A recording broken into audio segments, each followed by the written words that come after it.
So after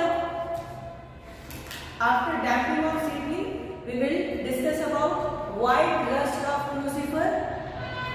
बहुत ही popular disease है, बहुत पहले से आप लोग इसके बारे में पढ़ते हुए आ रहे हैं। 11th-12th में भी आप लोग थोड़ा बहुत तो इसके बारे में जानते ही होंगे। बहुत ही कॉमन डिजीज है, सभी के घर मूली आता है, सभी के घर सरसों का साग आता है। बहुत आसानी से आप उसका सिम्टम देख सकते हैं, व्हाइट कलर के स्पॉट दिखाई देते हैं लीफ पर। ठीक, इसे कहते हैं white rust of cruciferous. Heading डालिए,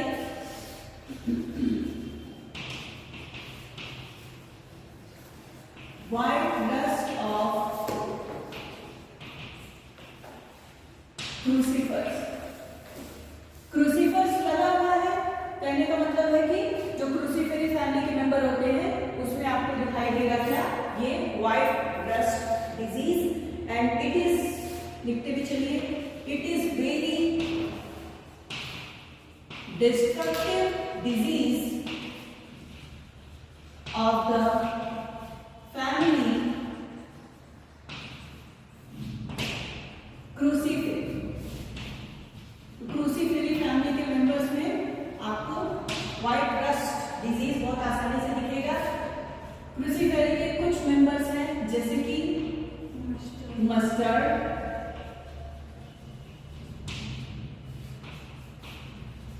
टर्निप, रेडिश, कैबेज।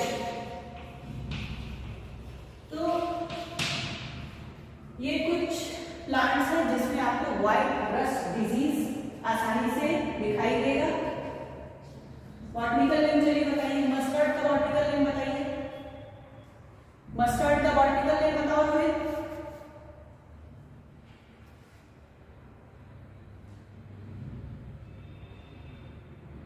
श्रेया, हाँ भूल गए, रोज सरसों के तेल में सब्जी बना के खाएंगे, लेकिन नाम क्या मजा है कि याद रखते हैं आप लोग, नाम नहीं याद रखेंगे आप लोग। वैष्णवी बताओ,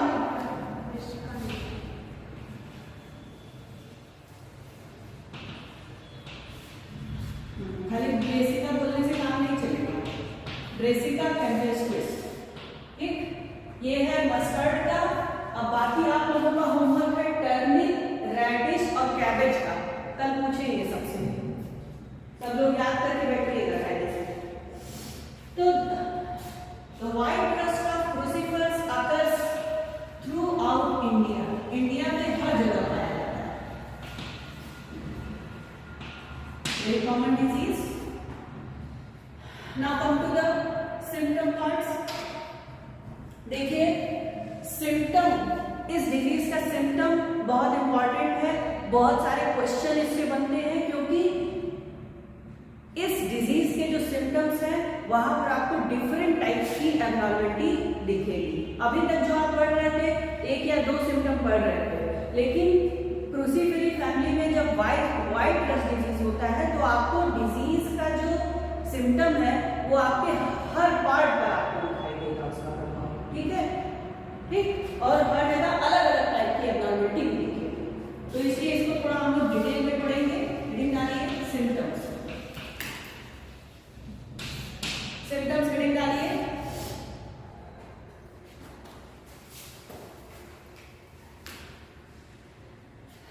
this disease shows visible symptoms on the aerial parts of the plant। जितना भी एरियल पार्ट है, aerial part means, do you know aerial parts? No? Shreya, you know? Very bad. हाँ वैष्णव, हाँ बताओ बेटा। उज्मा बोल रही है,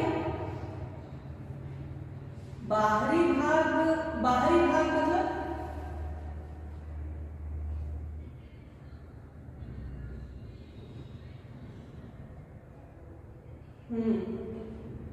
तो अंदरूनी भाग कौन सा है पौधे का?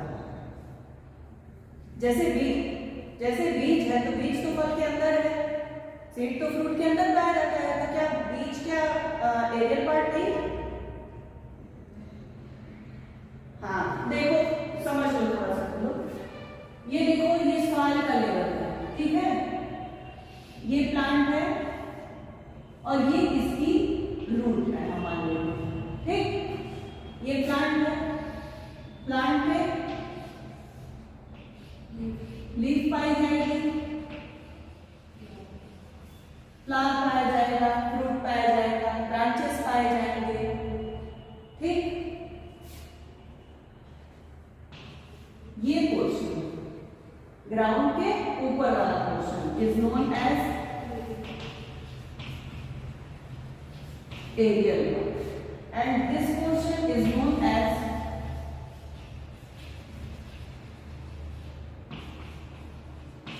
underground part। याद रखिएगा, ग्राउंड के जो ऊपर वाला पोर्शन है is known as aerial part. इसे इसलिए कहा जाता है क्योंकि एयर में रहता है, एयर के कांटेक्ट में रहता है, इसलिए इसे क्या कहते हैं? एरियल पार्ट कहते हैं। तो जितने भी एरियल पार्ट्स हैं वहां पर आपको व्हाइट रस्ट का इफेक्ट दिखाई पड़ता है in the form of different symptoms. Generally जो आपको सिम्टम दिखेगा वो दिखेगा in the form of, symptoms appear in the form of white pustules on the host surface. Host means क्या? जिस प्लांट पर इन्फेक्शन हो रहा है वहां पर आपको क्या दिखाई देंगे? व्हाइट कलर के पस्ट्यूल्स दिखाई देते हैं। तो जितने भी इंफेक्टेड पार्ट्स हैं, व्हाटएवर इट मे बी, जितने भी इंफेक्टेड पार्ट्स हैं वो एबनॉर्मलिटी शो करते हैं, ठीक। Infected parts show abnormality. अब ये जो एबनॉर्मलिटी है it may occur in the form of hypertrophy,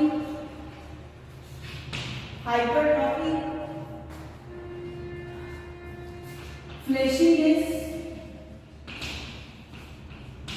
and distortion। फिर से समझिए, जितने भी एरियल पार्ट्स हैं वहां पर आपको क्या शो करते हैं? ये एबनॉर्मलिटी शो करते हैं, मतलब कि नॉर्मल से अलग रहेंगे। एबनॉर्मलिटी किस रूप में शो कर सकते हैं? या तो हाइपरट्रॉफी हो सकती है, या फ्लैशीनेस हो सकता है, और समटाइम्स डिस्टॉर्शन। डिस्टॉर्शन मतलब होता है किसी पर्टिकुलर वे में कोई चीज नॉर्मली हो रही है, वहां होकर के थोड़ा सा हट करके कुछ दूसरे तरीके से होने लगे, उसे आप क्या कहते हैं? डिस्टॉर्शन। फ्लैशीनेस क्या है? पत्तियों पर अगर इन्फेक्शन है तो पत्ती कैसी हो गई? फ्लैशी हो गई, थोड़ी मोटी हो गई, उसे क्या कहते हैं? फ्लैशीनेस कहते हैं। हाइपरट्रॉफी क्या है?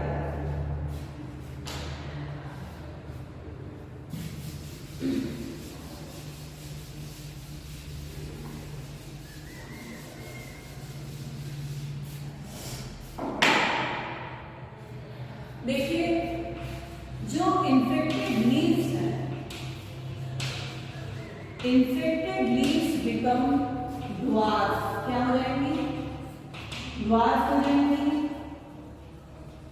फ्लैशी हो जाएंगी, एंड दे आर मैलफॉर्म। समझते हैं? किसी पर्टिकुलर न्यूट्रिएंट की या मिनरल की कमी हो जाएगी उसमें, ठीक है? तो क्या हो गया? या मैलफॉर्म हो सकते हैं, फ्लैशी हो जाएंगे, and they become dwarf. Next, flower का क्या इफेक्ट है? Flowers become sterile. क्या हो जाएंगे? स्टेराइल हो जाएंगे, एंड दे आर इनलार्ज्ड। क्या हो जाएंगे? इनलार्ज्ड ड्यू टू क्या क्या होगा? देखिए, due to hypertrophy and hyperplasia. Very common term. Plant pathology का से अगर क्वेश्चन पूछा जाएगा आपसे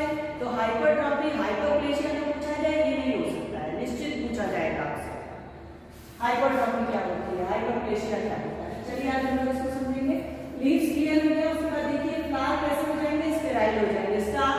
स्टेराइल का मतलब कि वो फिर फर्टाइल नहीं रह जाएंगे, फर्टिलाइजेशन नहीं करेंगे, ठीक है। एनलार्ज कर जाएंगे, उनका साइज क्या होगा, बढ़ जाएगा, हाँ बड़ा हो जाएगा। क्यों बड़ा हो जाता है, देखिए हाइपरट्रॉफी होती है और हाइपरप्लेशिया होती है। हाइपरट्रॉफी में क्या होता है, सेल की साइज इंक्रीज कर जाती है। Hypertrophy is the increase in the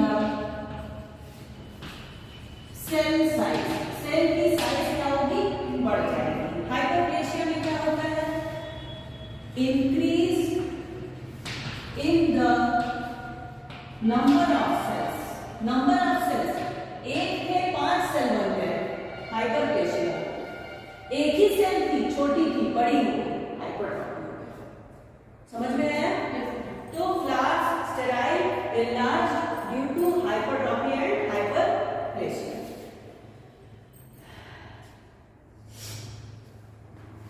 उसके अलावा सेपल्स पाए जाते हैं, पेटल्स, स्टामेन एंड कार्पल्स, ये सभी के सभी कैसे हो जाते हैं, दे बिकम फ्लेशी एंड मैलफॉर्म। क्या हो जाते हैं, मैलफॉर्म हो जाते हैं एंड दे बिकम फ्लेशी। तो ये था सिम्टम, अभी हम लोग सिम्टम पढ़ेंगे। Now we come to the causal organism. Causal organism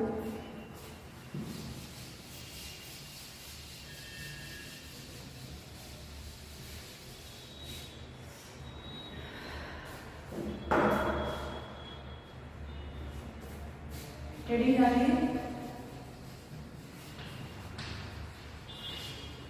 causal organism. White rust of crucifers is caused by a fungus which is known as Albino candida. Fungus का name है Albino candida, which is also known as Candidus Cystopus candidus, which is also known as Cystopus candidus. The causal organism is Albino candida, which is also known as Cystopus candidus. The mycelium of the fungi is profusely branched and well developed, and it is an obligate parasite. क्या है ये? हाँ, obligate parasite. Obligate parasite means आकृति बताओ, unmute yourself. आकृति unmute. Oblique. लिंग, हाँ, सिर्फ very good आकृति. आकृति ने बिल्कुल सही बताया. Obligate parasite ऐसे parasite होते हैं जो सिर्फ living host पर अपने न्यूट्रिशन के लिए, अपनी लाइफ के लिए डिपेंडेंट होते हैं। अगर वो लिविंग होस्ट एब्सेंट रहेगा तो दे विल डाई। ठीक, ऑब्लिगेट पैरासाइट के लिए। Now come to the disease cycle. Heading डालिए, disease cycle.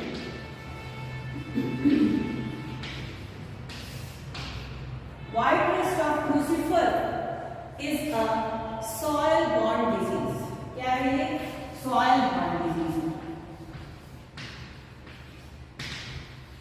Soil borne disease है और इसके जो oospore होते हैं, they are the chief source of primary inoculum. oospores क्या होते हैं? They are the chief source of primary inoculum. Primary inoculum का ये चीफ सोर्स होते हैं, यानी कि जो प्राइमरी इन्फेक्शन है किससे होता है? oospore से होता है। oospore क्या है?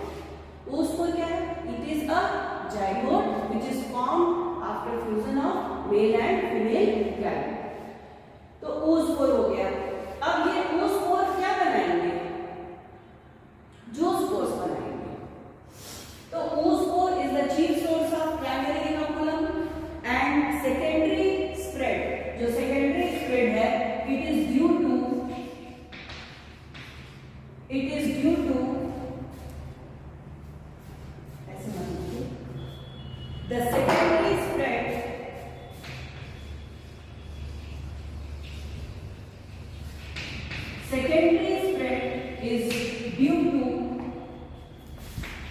airborne sporangia. जो एयरबॉर्न स्पोरेंजिया है, यानी कि जो जूस स्पोरेंजिया है, वो क्या करता है? सेकेंडरी स्प्रेड करता है। तो ये हो गया, हम लोगों ने पढ़ लिया disease cycle. Now we come to the control measures. Control measures में 3-4 चीजें हैं जो पहले भी आप लोग कई बार नोट कर चुके होंगे। पहला तो है क्रॉप रोटेशन, दूसरा disease resistant varieties should be grown, तीसरा क्या करेंगे आप? एयरबॉर्न डिजीज है, अरे सॉरी सॉइल बॉर्न डिजीज है, यानी कि सॉइल में उसके जूस स्पोर्स रह जा रहे हैं, तो इसलिए we will try to sanitise the soil and eradicate the infected plants and weeds from the soil and field. दूसरी बात, ड्रेनेज कैसा होना चाहिए? It will be good. तो ये कुछ कंट्रोल मेजर्स थे। एंड एक फंजीसाइड है which is known as Bordeaux mixture. Bordeaux mixture, तो इसका हम 0.8% का सोल्यूशन बनाते हैं and we spray on the infected plants. So that's all about today. बाकी अगर आप लोगों की कुछ क्वेरी है तो यू कैन आस्क।